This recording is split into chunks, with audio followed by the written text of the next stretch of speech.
Hello, this is another episode of What the Clams. Today I am sitting down with my good buddy here, Bubba. And yeah, man, I mean, that's something that I want to get you on here because I know that we have a lot of common, dude. I mean, with doing a bunch of crazy shit when you were younger, going through the addiction, going through treatment. Yeah, I just want to kind of sit down and kind of get like your backstory and stuff too, man, because I know that a lot of it, we've talked about before. There's just a lot of things that kind of line up. What was it like for you when you went into the treatment center? Well, first time or second time. Definitely done a couple of times. The first time was mandatory. Yeah, like court So order. it wasn't, I was just trying to get off paperwork and everything like that. But I mean, I actually enjoyed the first time I went, and it actually helped out a lot because, I mean, it got me 3 years clean, Yeah. and that was the first time I'd been clean for how many years? Yeah. Um, but no, I actually enjoyed the first time. The second time, that was actually more my doings. I was sick of where I was at, and I was sick of just everything. Yeah. So I put myself through the second round. I didn't like where I went the second time because they would straight tell you that, it's not a rehab, it's a discipleship. And I've never really grown up Christian or, Bible or anything Yeah, so like it was way that. more religious based. Yeah, it was a place called Teen Challenge, Adult Teen Challenge or whatever, and I guess they've got a ton of them all over the U.S. and even in Europe and stuff like that. Which I mean, if that is your thing, then it's a great program. I mean, It's just it's kind of hard just to.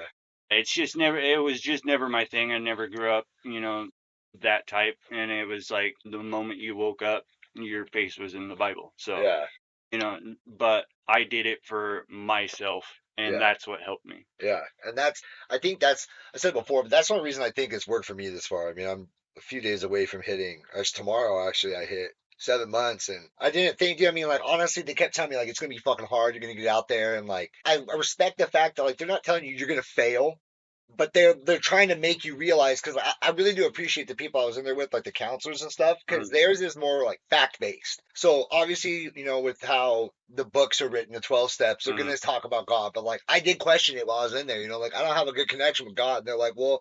That's why it says that you understand him. Whatever you can fathom to be like a higher power, it doesn't mm, have to be God. That's just it's a placeholder. yeah, And once I was able to wrap my head around that, it made it easier. But they did push you, and like I appreciate it because they were trying to break you in there, because if they can break you in there, they can help fix it yeah, before you're out. Because if you get out and like you're like, oh yeah, I got this, and you get out and you break out here, you're gonna relapse and you're gonna end up back in there or worse. yeah. And I, I've definitely had some urges, and like it's more or less like it's my dreams, dude. That's been like the hardest thing. I've had that one at my nephew's wedding that I was really like, fuck, dude, I'm struggling. Hmm. But the biggest one, dude, for sure has been the dreams, dude. Yeah, Like wake up and think I fucking used, man. Just so mad at myself, which is good because even in my dream, I'm like, fuck, I just screwed this up. So it's like good because obviously the mind is still thinking about it, so it's mm, still prevalent, but it's like my mind at least is also like, this is bad. right. So even in the subconscious, you're kind of starting to win that battle. And I'm also, they told me about like, look at like a relapse chain and like Hmm. kind of like paying attention to these patterns, and it's usually right about like the 30-day, like every 30 days or so, give or take, like a week before, a week after, I'll kind of have these dreams. So Yeah, it's kind of like it's like a pattern, and I'm finally be able to like map it out because I wasn't having those at first. right. Like it was probably, I didn't have any of those dreams or like those urges probably for like the first like 30 days, Hmm. and then after that it started kind of setting in. Yeah, But I mean, that's the other thing too. I know that you're obviously very well aware of it, but like a lot of the fucking use and shit like that, it's nature and nurture. So it's like fucking, you get into it because it's what everybody else is doing. It seems normal. It's just there. And then after a while, you start going a little bit harder. You start pushing the boundaries a little bit more. And then you end up getting yourself into a fucking, you start off yeah. smoking weed, drinking beers, and the next thing you know, you're fucking smoking fucking crack and fucking, going balls deep. Well, and the thing about it too is like, for me, I just like fucking doing drugs. Yeah, That's where it's at. I Like, like that that's head what I've change. fucking come down to the realization. I just like fucking doing drugs. It is what it is. Now, especially going with 2 different places and shit. Like I've actually combined the two. Right. Even though I didn't like the second one or whatever, I still consider it, it was my choice. The first time really set me off because I had never experienced withdrawals. I was always the type that could fucking quit something or didn't have the money and didn't have to fiend for it or anything like that. And I found out, I mean, of course, I had a thumb under me, but still, I mean, no is a pretty fucking powerful word. Like, somebody comes up and like, oh, you want a beer, you want a hit or what? No, Yeah. And then if it comes down to it and you have to say it 2 or 3 times, that's probably time to fucking walk away. Yeah. You know. Right. But yeah, the second time really helped me out. Just the simple fact, I was just tired of doing the same shit. But that fucking fentanyl hooked me to no other end. And that is the first time I experienced withdrawals, and I never want to fucking go back to that shit, dude. Yeah, dude. Like I saw that. people going through that shit, man. And the other one that got me, like, I don't know if you've seen anybody on this, but this one got me because you see it everywhere. Like every gas station was kratom, dude. They fucking say that that's like one of the worst ones to come down on. That like Hmm. fucking nitrous, dude. Yeah. Dude, this kid was just going through. Like he was like purple. When I first met him, he was purple. Like all of his skin was. He was purple, man. I was like, what the fuck? I'm thinking like heroin or something, because I've always been a fucking stimulant user. I've always been uppers, and like I was concerned because this kid was young, and he as he fucking kind of started coming down and stuff, he started making more sense because he was just talking nonsense. Then find out like no, it's kratom. And I'm like, holy shit, dude. I mean, how much he was saying he was ingesting and stuff. Like, holy Well, fuck. and that's technically a legal Yeah, ordeal, isn't it? yeah. Yeah. You can go to a It's, fucking gas station and buy that shit. yeah, that's fucking crazy right there. I Yeah, mean, dude.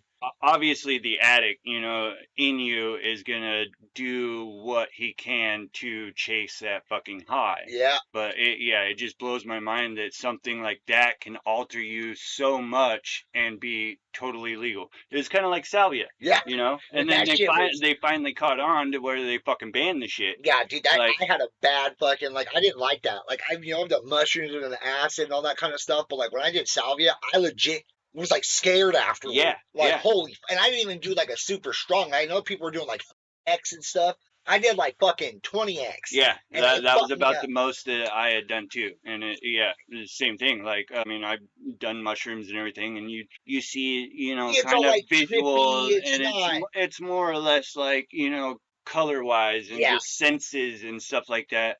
But I tell you what, well, we were salvia takes. yeah, big time. Well, we were at there was like 5 or 6 of us at a Motel 6, and we were in the bathroom, and I remember sitting up on top of the sink, and I took this bong rip, and all I hear him say is, "Hold it in." So that's what I did. Well, after I had blown it out, they had opened up the door, and I was like, "Oh, we're leaving." Well, I hopped off the counter and I fell face first, and when I looked up, everybody from the waist down was gone, and I was just like, "My God, what the fuck?"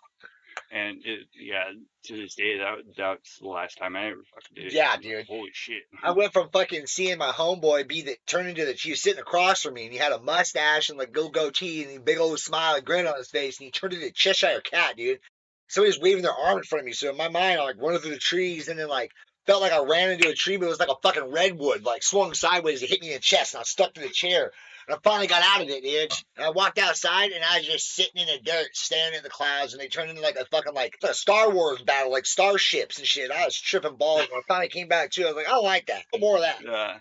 Well, I couldn't even say that that would be the last time because so I went camping up on the Snake River at Oxbow with a friend of mine and his family. Well, apparently his uncle has had a bowl of salvia in a pipe for 5 fucking years, waiting for the opportunity. And he's like, "Hey, do you want to smoke a bowl?" And I'm thinking, weed. I'm like, "Yeah, dude, let's go." Oh We went down no. to the bank, and he's like, "Oh yeah, since this is your first time and you're new here and everything, you take for greens." And I was like, "All right, cool. What do? I ripped the motherfucker." instantly blew it out, and I said, "That's fucking salvia," and both of them just start busting up laughing. Fuck, Oh, man. I sat back down, and it was kind of actually a cool area. It was where the water was coming up, and there was a tree. Well, the water had washed out that bank, so the roots were showing and Yeah. shit. Well, I ended up crawling into the root and like sitting into the roots, and of course they're fucking busting up laughing and everything. But yeah, I got tricked into the last time, but Fuck. it was kind of a harmless prank, but Yeah. at the same time, like kind of fucked Kind of fucked up. up. Well, that's like, dude. So I had a guy. I was in high school still, dude. Went to alternative high school. I'm sitting there, and I go into a class because I finished high school when I was like 16. And my junior and senior year, I was just there to fucking sell drugs and get my last electoral credits. Like, I was just milking it because I knew at 18, you're not a kid no more, dude. And you got to do with your own shit. So I was like, I'm going to milk it out. You know, like, I was just trying to chill. And I go into this room, and it's like the room they call like the computer room. They have a bunch of computers in there. And I go in, I see one of the dudes I buy a lot of coke from, right? I'm like, hey, yo. I think I was like trying to set something up because I was helping a bunch of people too. I was helping people like on the side, especially when I was on house arrest. I was letting like people like pay me like $40, $50, and I do like their homework pretty much. There's like these packets, and I tell them straight up, you're only gonna get a B. Like, the best you're gonna get is a B because I'm purposely gonna miss like a certain amount of questions because if everybody starts getting 100%, they're gonna catch on. Yeah. So I started like, you're gonna get a B or like a low A. I helped like 5, 6 people fucking graduate. Like they wouldn't have graduated because they had to like do a bunch of back work. And Right. I think I was helping him with something, but like I went in and talked to him, and we're sitting there, and he's like, "You want to do a line?" I'm like, "Okay." And he fucking moves the keyboard, and they're just, I'm like, "Shit!" Like in class, I'm like, "All right, I lean over and fucking rip one." I'm like, "Oh my god, what the fuck is that?" I was like, "That's not fucking cocaine, dude." And he's like, "No, I never said it was." And I'm like, "What the fuck?" He's like, "No, fuck, that's not premium. That's fucking meth." And I'm like, "Dude, why would I think it'd be meth? If you're my coke dealer, why would I think it's going to be something other than that?" Yeah. And I'd never done it that way. There was a time before that, I've been fucking hit with fucking Molly like 3 times with meth, but not knowing what it is. And it's because of like lack of knowledge and just not being around it. So the first time, that was bad. I was fucking lit. Oh yeah. I was lit, dude, for a good minute. And that was to a point where like I had to go back to him because I was coming down so bad and being like, how do I come down off this and not be so fucked up? And I ended up having like I chose to like take a hit off of a bubble, dude. Right. And I still feel like a piece of shit for that. But it was like I had to do something to taper it off because I was coming down hard, dude. It was my hands. I could see my bones clear as day. My hands like just sunk in, like just that little bit, dude. Yeah. But it's because I have a super high metabolism, like a high metabolism. I just had my thyroid taken out because of it. I have an overactive one, and then also my drug use. That one was just to another level. And, right. But there's another time, dude, we asked homeboy to get us Molly. So he's like, "Oh, I know somebody. And I'm like, fucking, like 15 in. And he comes back, and this motherfucker had taken our money, went to this guy, and they took the time to put the fucking meth in capsules. Dude. So he's like, "No, this is the raw form." Well, I'd only done fucking ecstasy at that point. I knew what Molly was, but I never actually seen it. Well, Molly and meth look a lot alike when it's crushed up. Yes. So he just had like small. It wasn't like big rocks, it wasn't like crystals, but they were like broke down, but they were like still chunky. Yeah. And so I'm like, okay, looks to check out from what I've been told. We fucking pop these things, dude. I was fucking lit for like 3 days, dude.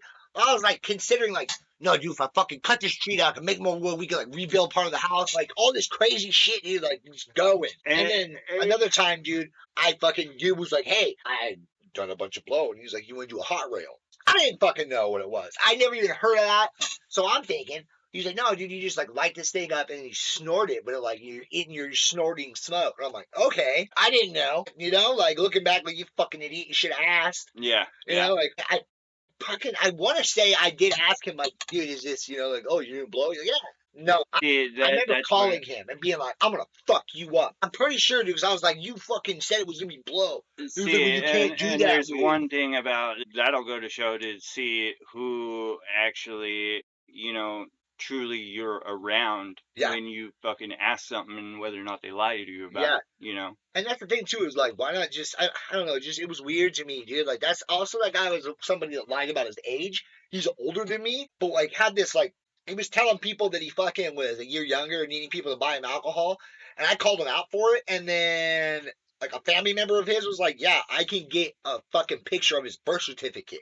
And like I fucking called him out, like, dude, you're a liar. That same dude like killed someone though and is in prison. I just I don't see what the point, especially like something like that. Like, why your age? Yeah, It's one thing, girls, yeah, yeah, they don't want to, feel whatever. younger and I like that, understand but going like up, like, oh yeah, I'm it's 21, but you're 20 because you're trying to get in a bar. I get that. yeah. But when you're 21 and saying you're 20 and you need to sell that, It's that right what the there, fuck is the point? Just go buy it. yeah, to me, it like reminds you like this dude's got like a fucking, like, like a Peter Pan aspect. Yeah, Yeah. like, And then you start deep diving into it, like your brain and everything is like, what do yeah, you really fucking do what's upon going on that? with you? Yeah, dude. Other thing I wanted to talk to you about too is, I mean, so throughout my fucking years, also a lot of shit was just like choosing chaos, like being in chaotic situations, kind of like you're saying, like who you're surrounding with and stuff. Like Absolutely. I flew off a fucking like I wasn't. It was after my DUI, because that's where I broke my leg. I fucking fly off a goddamn bridge with homeboy trying to show off his fucking car, and like he had drank. I saw him take a drink of a fucking. Like I didn't know he was drinking, but like I saw him take a drink. He had just showed up. We had just showed up, so I'm thinking, okay. Even when they did the blood test to like see if he was fucking like trashed, he was under the legal limit. So like they didn't give him a DUI or anything. Yeah. But it was driving recklessly. We fucking took out 3 telephone poles, hit the fucking rock face, hit the guardrail, and flew off a bridge. And like just shit like that, dude. Like just being in bad situations. Because I didn't see. Apparently he was going up and down the road like 140 miles an hour before that. But I was off in the fucking bushes taking a piss. So Yeah. I come back, he was back. And he was showing people like his car, and he was just driving up and down the driveway. Well, I got in the car to show me. He's showing off this like 650i, dude. It's a badass fucking BMW. I thought he was just showing me like all the cool, like, it's got cameras on the sides, like down at the ground. It's got fucking all, He's going like 2 miles an hour up the fucking driveway, and as soon as he hit pavement, he gunned it, and it's a 90 fucking degree turn. And I'm like, bro. As soon as I felt the wheels start, break free, Yeah. you're fucked. You Yeah. know it. All wheel drive, you're gone. Yeah. And I look up, dude, and I'm like, I was trying to put my seatbelt on, and I fucking get it like right here, like almost there, and I look up, and I'm like, telephone pole, bam, and I come to at the bottom of the levee, dude, looking up, and there's a telephone pole down. There's a fucking bunch of like flames, and like people on the bridge are like, "You need to stay down," because I instantly get out, because like I felt like I was inside the Michelin Man, dude. Yeah. Like, 'cause there's airbags fucking everywhere. I had chemical burns all over me from it. And I get out, and he's breathing all crazy, like, I'm like, he's dying. Because he fucking, like, collapsed the lung, and... Yeah. Like, which is not fun. All I got was a concussion. From when we hit, my head flew, and I hit my head against his head.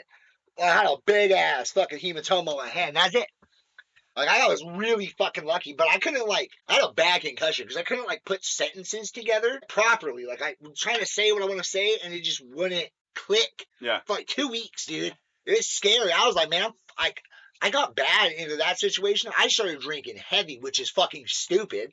Your brain's fucked up and you're drinking. But I was like scared that like I was like fucked up for the rest of my life at that point. And then it was like drinking was the only thing that was killing the pain. Because at that point, going to the doctor and stuff, they won't give you fucking, hydros and stuff. Yeah, especially these days. It's like when I got in my wreck, I broke my C2 and my C3 because my face hit the fucking windshield. When I actually went to see in the car, the windshield was spiderwebbed from my face. Yeah. But they gave me Hydro 5s. They gave me 130 of them for 30 days, but Hydro 5s for a broken fucking neck. And it just blew my mind about that.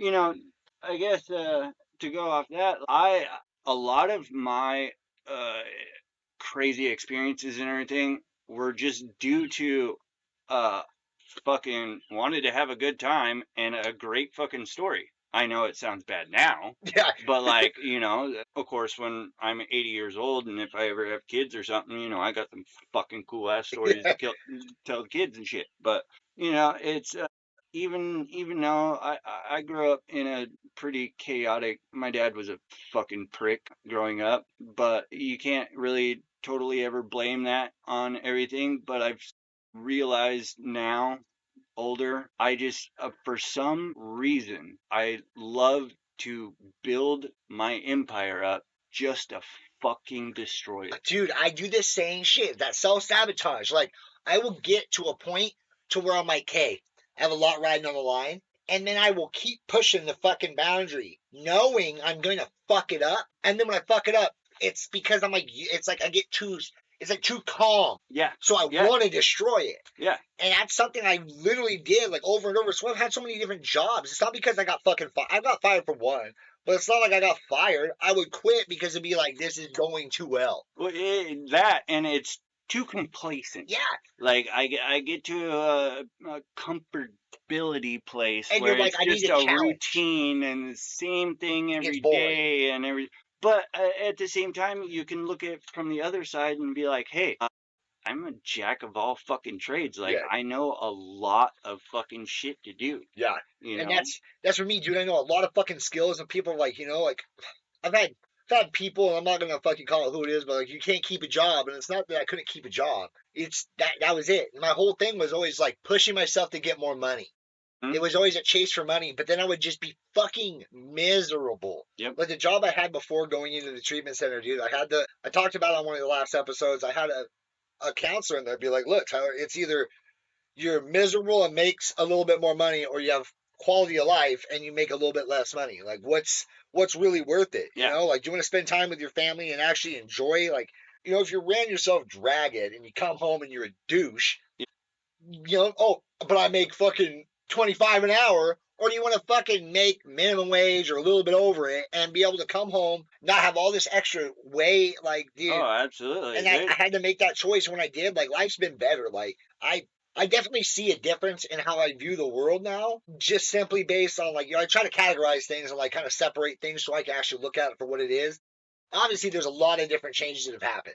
You know, like being in a good relationship, being married, fucking having a good relationship with the kid's mom again, being able to see the kids, all that kind of stuff. But being able to step back and realize it's not just like there's other components that all add up to it. Like not You're being not so missing stressed out. birthdays or Yeah. games or, you know, stuff like that. Yeah, You're dude, 'cause actually working being able nights- to be present. Yeah, because you know what, you could be present but not mentally be there. Yeah. Like emotionally, you're just there. Like you're just a body, and you're just surviving. You're not like actually living. You're just going through the motions. Yeah.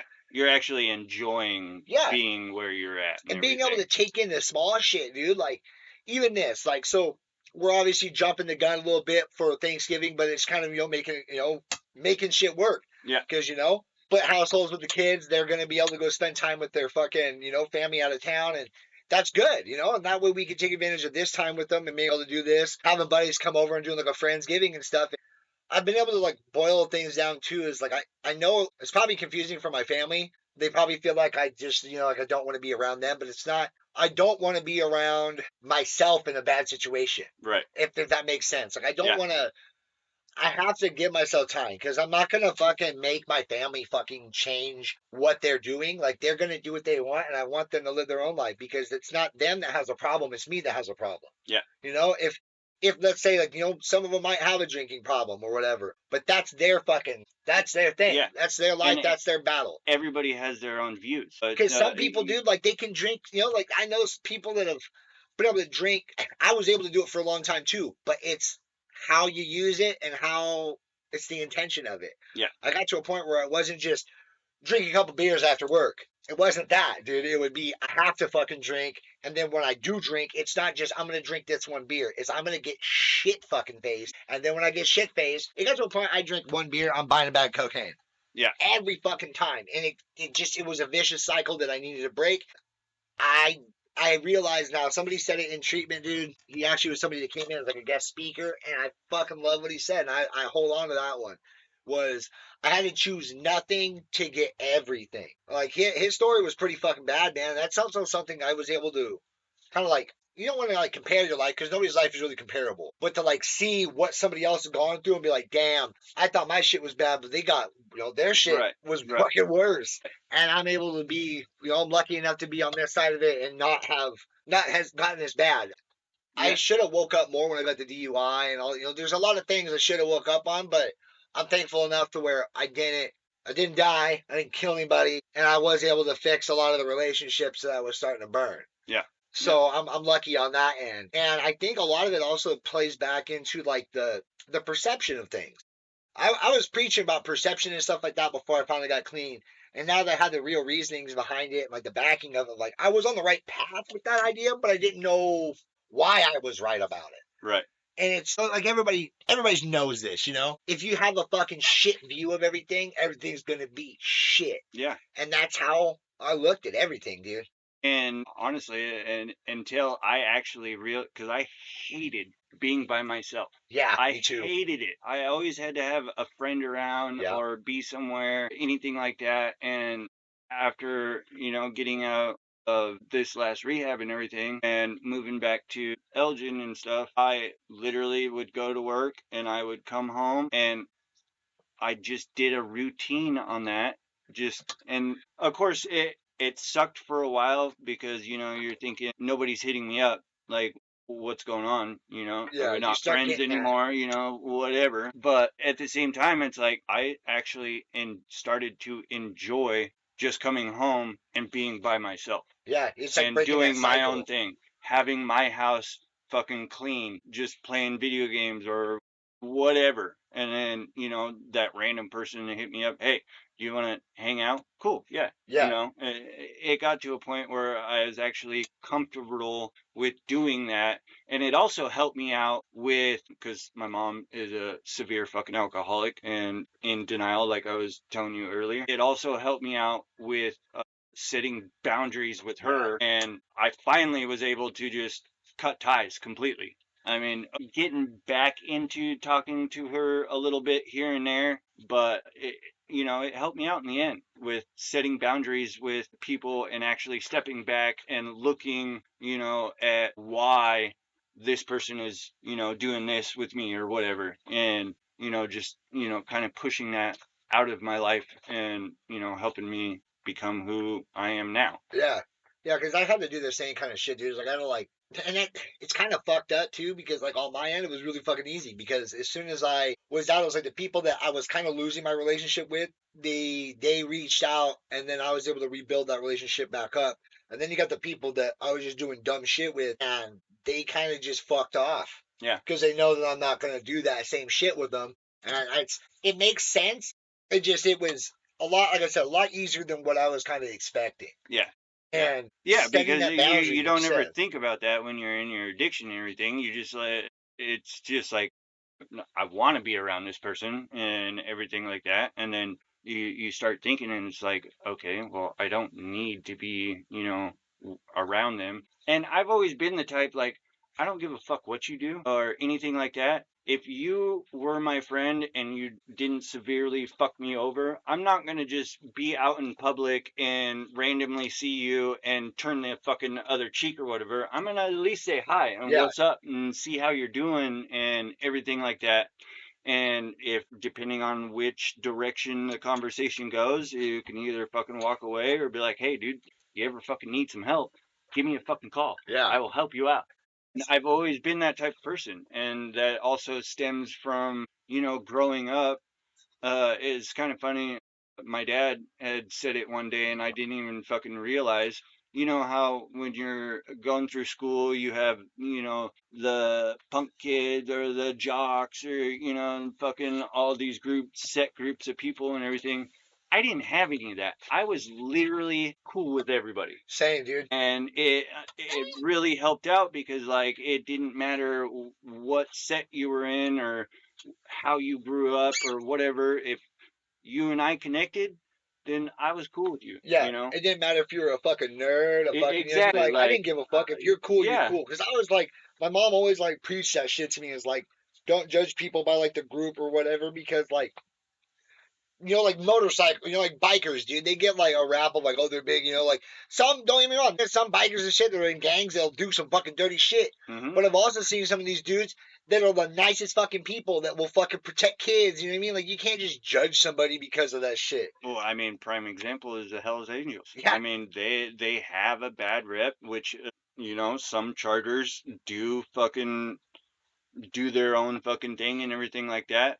But in the end, they all group together on organizations, and like child abuse is a big one for them and stuff like that. Donating to fucking orphanages and Exactly. They do their fucking civil duty with the communities. That's in the end, that's kind of where I lean more on things. Like I say, you have those set, yeah, you're certain gonna people and you're stuff always like gonna that. have it's like when people are racist. Like, okay, if somebody does something fucking bad, right? I'm not gonna judge you by if you're fucking gay, straight, black, white, fucking man, woman. You suck. Not whatever you are. You Yeah. yourself. You Your suck. personality, character, your inside sucks. Yeah, like I'm not gonna fucking be like, you know what, this fucking black dude sucks because fucking, this I got in a fight with a black guy. I hate black people now. That's fucking ignorant. Yeah. I don't like that one guy. I got fucking black friends, white friends, Indian friends. Dude, people are people, and in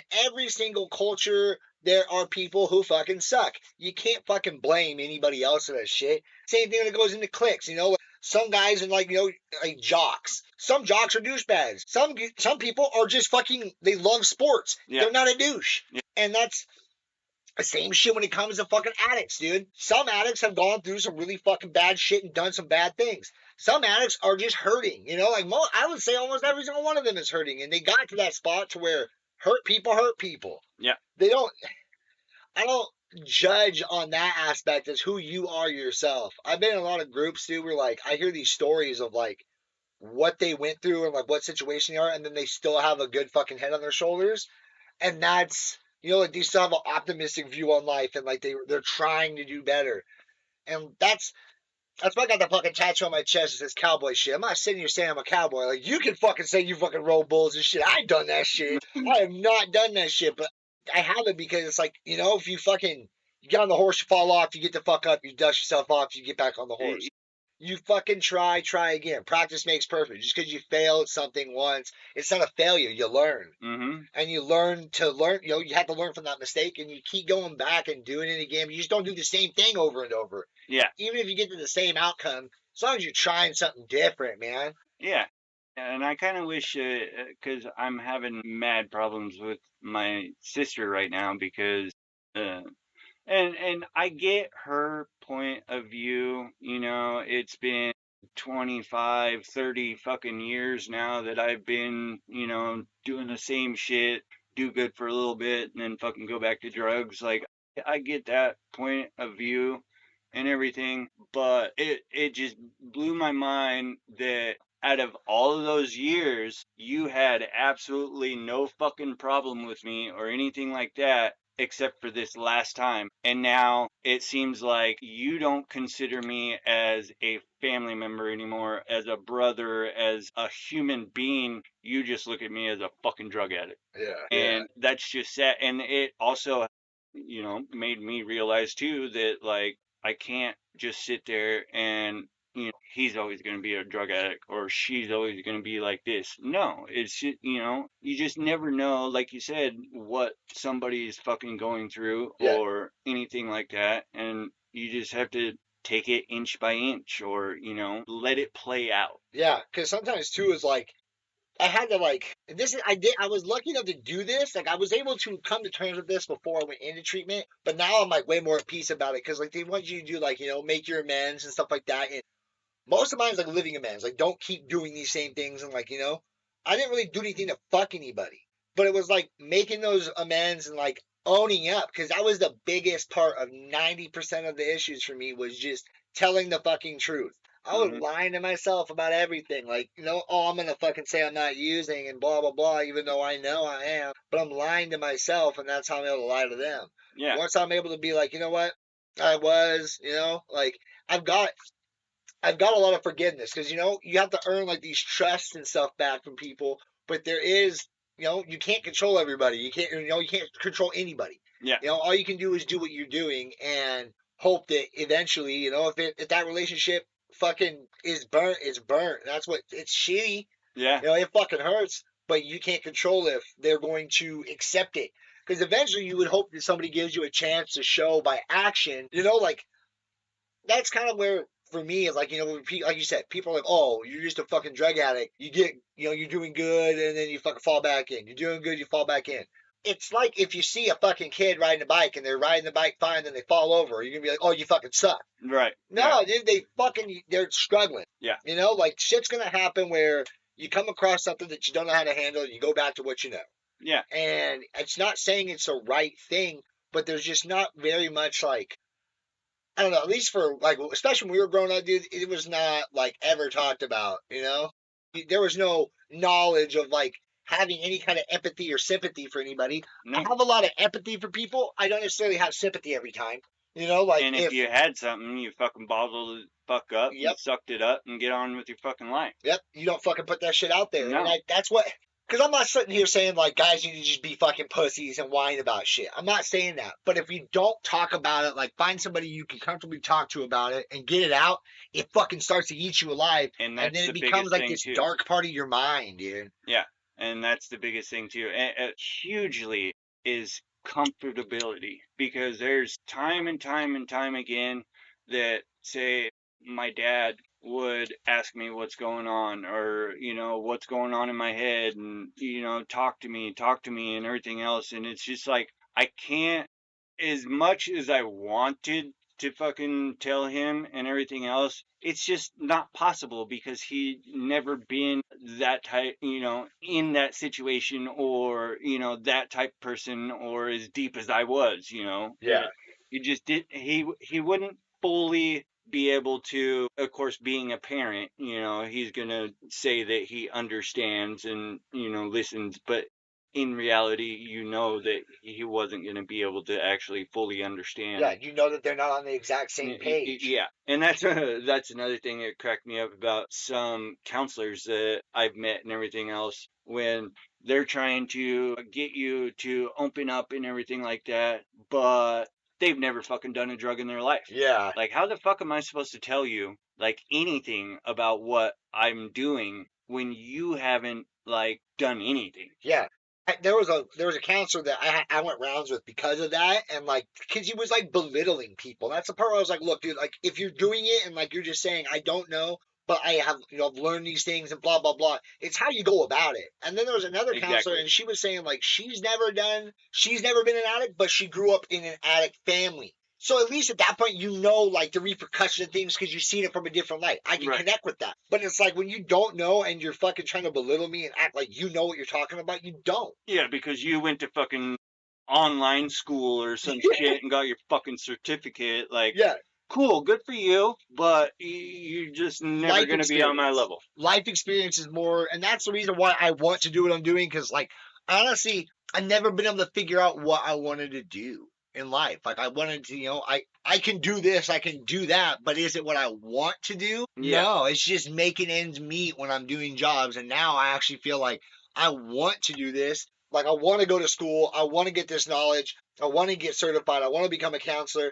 And the only reason I want to go do the schooling, if I could just go be a counselor right now and not do the schooling, I still think I could help people. Yeah. But you got to have these degrees and shit like that. And also, it's another challenge for me. Like, I want to, for myself, I want to know that I can make it through college. I've always wondered, like, did I fuck myself up? Can I, I don't think I could do it. And Personal goal. Yeah. And even if I don't, like, let's say, I was talking with my counselor about it. Even if I go in there and I get all these degrees, and let's say I end up finding something that's similar to this, but I'm not being an actual counselor, it's not a waste for me because I did it for me because I wanted to know I could do it. Exactly. So it's a double benefit, and that's looking at things in that manner. It's not just that's the biggest one is like I have to do this. I have to go to work. Like even right now, even doing my little stupid part-time job just to make ends meet till I go into school. It's like I actually enjoy it because I'm going in there. I don't have this extra stress. If we don't finish, I mean, that sucks. I'm not trying to just be lackadaisical. I always do my best, but it's like overload yourself and shit. Because I would. It would be my responsibility at the last job. If we aren't finished, then I'm going to have to deal with the repercussions. And it's like, dude, I just go to work, do my part, go the fuck home. Yeah, and then it boils back to, you get overloaded and everything, and then you start bringing it back to the house, and then it becomes problems after that. Yeah, it's just, it builds as long as you are happy with what you are doing, and everything else will come into play. Yeah. And that's where I was trying to for so long, because that's part of that addict mind is I want it now. I want it now. I Mhm. want it now. And I just Mhm. force situations. That's where some jobs became fucking not healthy for me because I pushed myself instead of just, learning more about it and getting more into it. Just push myself to the point where I was like, I fucking hate this. Or in relationships. I've burnt relationships because jump into this thing with this girl or something and it just become fucking like when you get in there and you're like, no, this is what I want because you don't know what you want. And then you get to it and you're like, I fucking can't stand this person. Yeah. Yeah. Or they don't want you.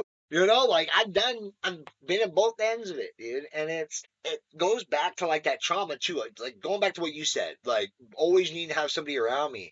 Because that feeling alone, dude. Like even in a room full Mhm. of people feeling alone and That was huge for me because I yeah, mean, yeah, I'd go to parties and stuff like that, and sure, it looked like I was having a good time and everything like that, but in reality, it's like it was almost like nobody was there. yeah, and you're doing it just to that way. Like it's almost like it's doing something to distract your mind, so that like this actual problem in the back that you're really fucking struggling with is just kind of it's just pushed to the side. Mhm. So you're gonna kill tonight, but and that's the thing. You're trying to get drunk enough, high enough, to where right before you pass out, you're too fucked up to focus on that. Yeah. And then you wake up and you're fucking hungover and you're dealing with that, and now you're trying to fucking get to the next. It's just bypassing the actual issue, and that's what I did for over half my life. Yeah.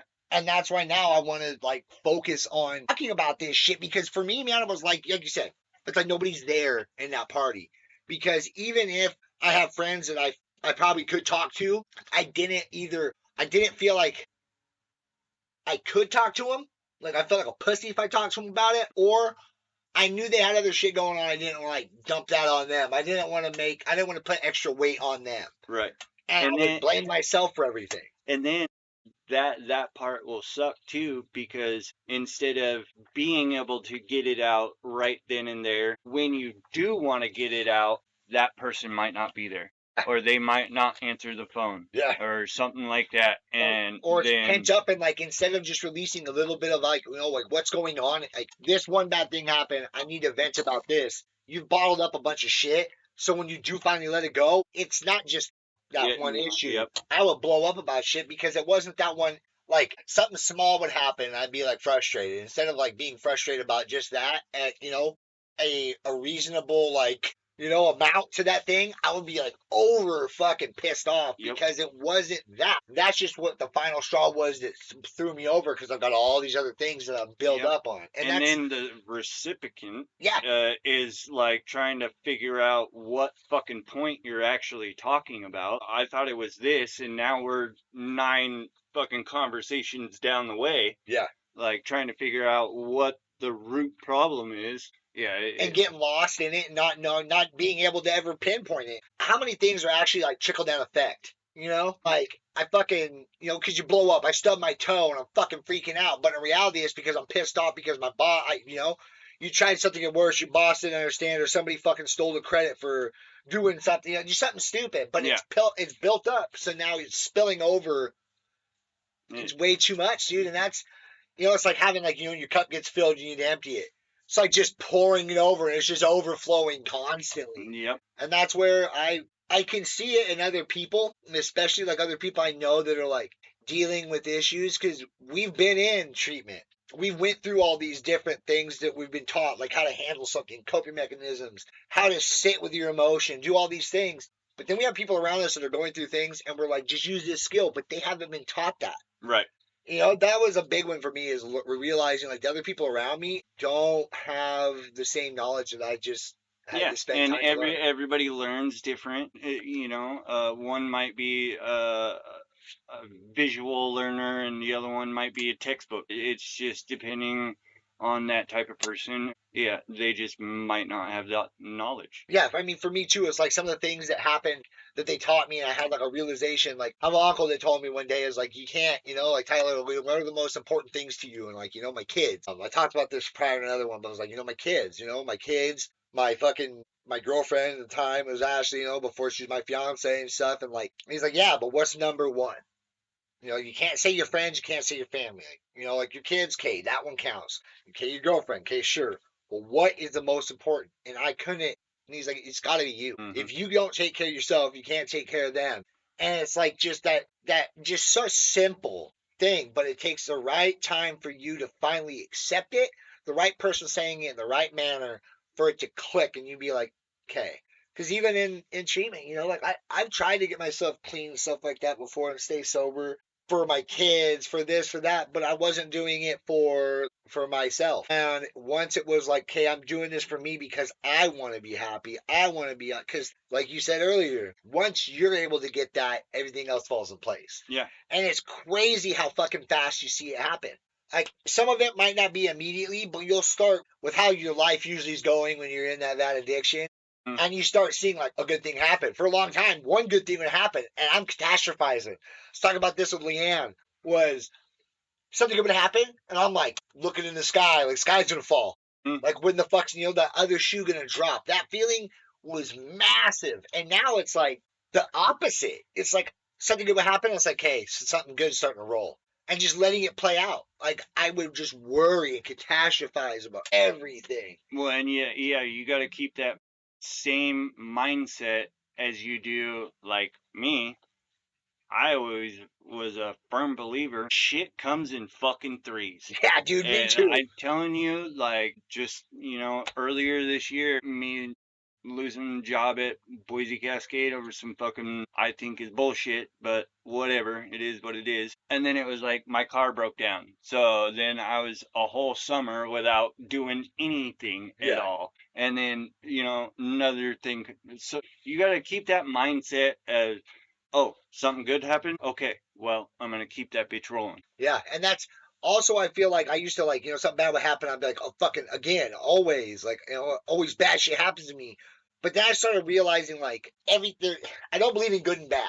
I see it as like some things are gonna have more good to it, but there's always if something good happens, there's something bad happens at the same time.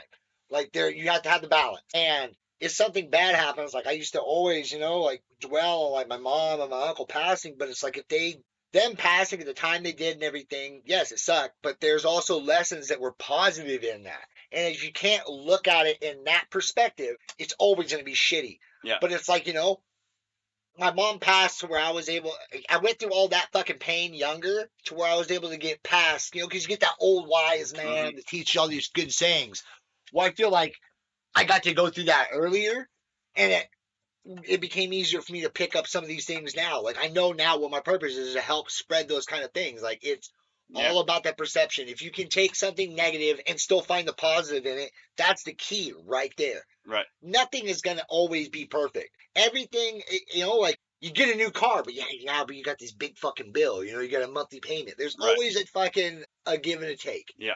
And it's just finding that silver lining, as they always say. It's as stupid as shit. And once you realize these things, like you hear all these sayings your whole life, and it's when you finally get it to where it's almost like, motherfucker, dude. It's been right there in front of my face the whole fucking time. Yep. But you don't know till you know. Yeah. Yeah. And it's crazy too, like even right here, sitting, like learning about each other too, like how we felt alone, always needing to have somebody around. It's how many people you walk into, like you say, you're walking through the grocery store. You don't realize how many other fucking people in that store have those same similarities. We're all different as people, but we're all very similar in some way. Yeah. And it's crazy when you finally get that connection, because that's where I felt the coolest thing was in the treatment center was people that you would never fucking talk to. Like outside, for me and you, I honestly feel like, because I'm very much the same. I'm a social motherfucker. I like talking to people. But like in normal situations, we would have never crossed paths. Just the lives we live, that person and me would have never been in the same spot, sit down and talk and actually become friends. Right. But in that setting, we were. And then getting to learn more about them, it opened up my mind to like, to just that as a whole. Like in life, sometimes, like, even my neighbor over here, dude, I love that guy. He comes off, you look like he's a fucking asshole. And one day I'm out here push mowing the front lawn, dude. And he comes up on his tractor and he parks right there. And he's like, come here. And he's got that face. I'm like, this guy's going to be like, you fucking doing this or don't do this or something. Like, fuck, maybe I was too loud last night. Or I go over there and he's like, hey, how long you plan on living here for? I'm like, well, as long as I can. Yeah, I'm hoping to be a long time. It's cheap. No. Yeah, I'm like, what the fuck? And he's like, you see that old mower over there? And I couldn't see it. He's like, you got to take it as is. It runs. It's got some shit wrong with it. You can have it. I go over there. It's a fucking John Deere, dude. Like a fucking $3,000 to $4,000 lawnmower.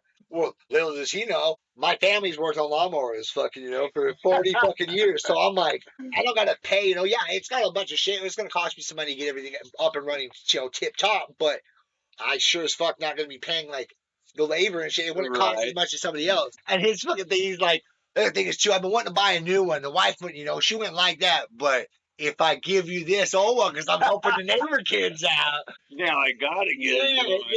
It's just one of those things too. If you judge a book by its cover, oh, he looks like a gruff old bastard. Some people do just have that kind of resting bitch face, dude. Yeah.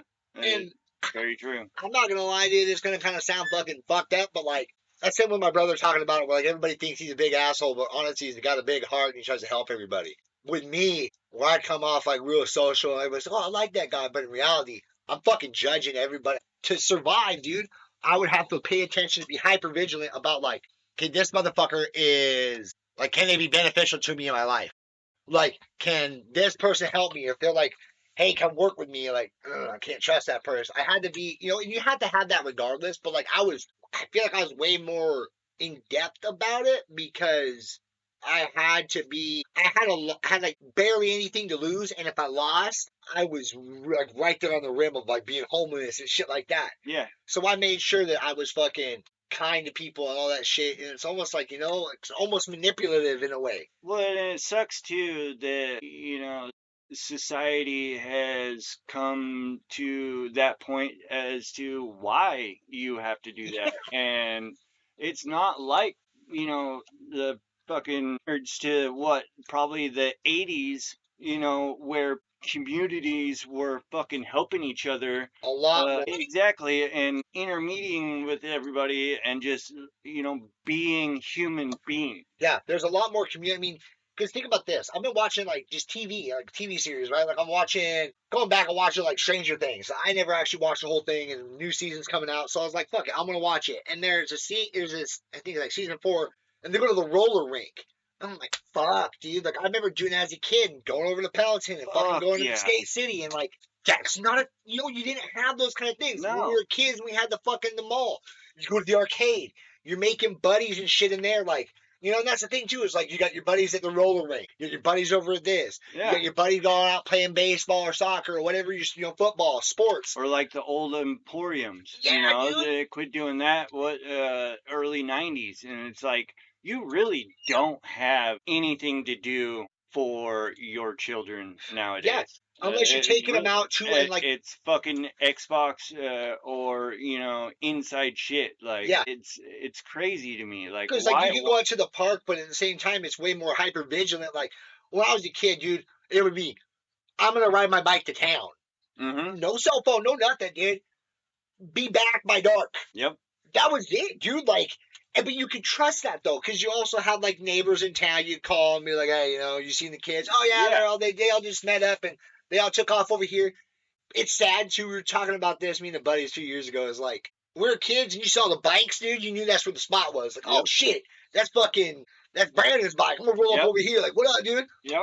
See what the guys are doing and roll down to the swimming pool and stuff. Like that's where everybody was gonna be at. Yeah. But now it's like the only people you see riding bikes are fucking the crackheads, dude. Exactly. It's weird. Sure it does have a little bit of perks, like if you need to get a hold of somebody, you have a cell phone, you can call and everything like that. But, it's just, it's taken over. Yeah. It's gone way too far because now, like, everybody's just fucking stuck to their fucking phone, which I will admit that there are times that I'm fucking in my phone, around people and they're like, dude, get the fuck off your phone. Yeah. But most of the time I'm looking at Facebook Market shit that I can't ever fucking buy, but window shopping. Exactly. But, it's really bad on the kids and it kind of hurts to see parents now not engage with their fucking children, but just give them a fucking tablet,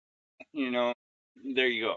Yeah, and That's the same thing as like with the kids that try to go out and do stuff. And that's what's another thing that fucking really irks me is things that we used to be able to go and do. You can't, or you gotta pay all this money. You gotta have these like. Or you gotta worry about fucking pedophiles. Yeah. Or, some bullshit like that. Like It's fucking, it's crazy, dude. Like, you can't let the kids go out. Like, here, that's why I wanted to be out here. The kids go run around and stuff, but it's like, same time, they don't, I don't know, man, just because of this era, like, there's no other kids, it's not, when everybody else is doing a certain thing, that's what they're going to want to do. Yeah. They're going to learn that shit in school, and like, when I was a kid, I'd just be out there in that creek all fucking day. Yeah.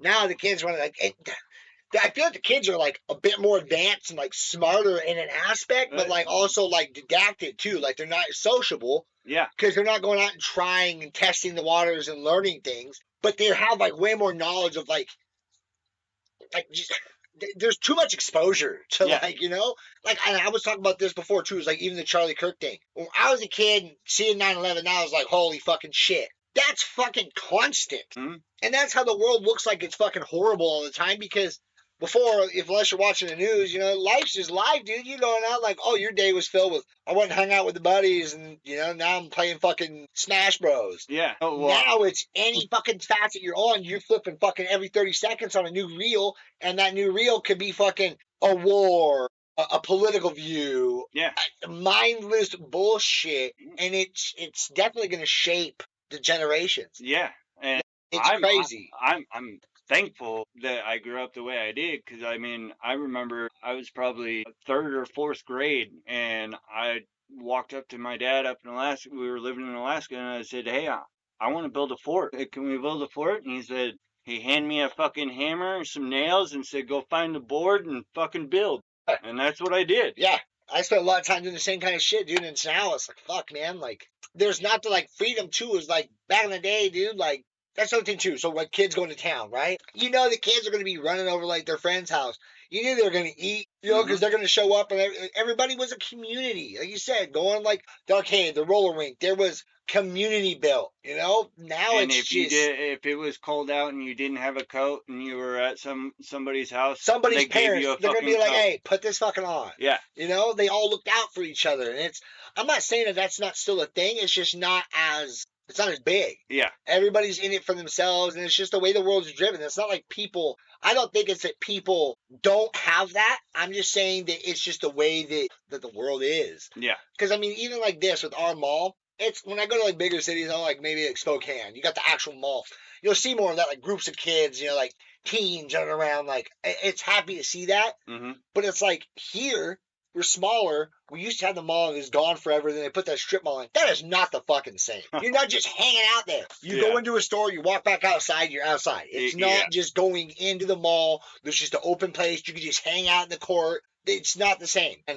And then you might get some like I heard of a incident from one of my friends. They went to a fucking mall and everything like that, and they had their kids hanging out and not doing anything, just fucking hanging out. And a security guard come up and was like talking to him about, where your parents at? What are you guys doing here?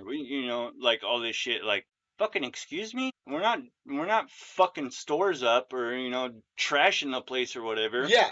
Like, come on. And I can get it to an extent of like they're like little kids making sure for safety, but when see it out right there, that's what ruins it, dude. And it's and there you go. It's one thing to ask, like, where your parents are. It's the intention. Yeah, exactly. But to continue it and everything else, and it's how you approach somebody, and there's just less care. But no, man, that's like I said. I'm really excited to have you be able to come on for this. So I know we wanted to do it before, but just timing was not fucking there. Yeah. But I'm glad you got to come now. We were actually talking about like, fuck, I don't know if Bubba's still coming. And then I'm sitting there playing the game with Cash. She's like, Bubba's here. And I was like, I was wondering too, because I was like, I'm wondering if I should. Nah, I'm just gonna show up. Fucking A, dude. Yeah, no, I'm happy that you made it down. Glad you got to come. Yeah. I'm glad we got to sit down and do this. Like I said, a little bit before we get to do this fucking dinner and stuff like that, so it's cool to be able to fucking sit down and do this. Yeah, and I appreciate your fucking. That was another, like I was saying earlier about random calls and everything. Shit, I love that shit, and I'm thankful that you guys fucking did that, and to be here and have a good time and shit like that. Because, as much as Ashley had, talked to you or talked to me about you and everything before I had met you. She's like, you're really gonna like him and everything. I had known Frank, you know, prior to meeting Ashley way back when, and I was just like, yeah, we'll see. And fucking sure as shit, dude, we hit it off right at the beginning, and I was just like, fuck yeah, Ashley.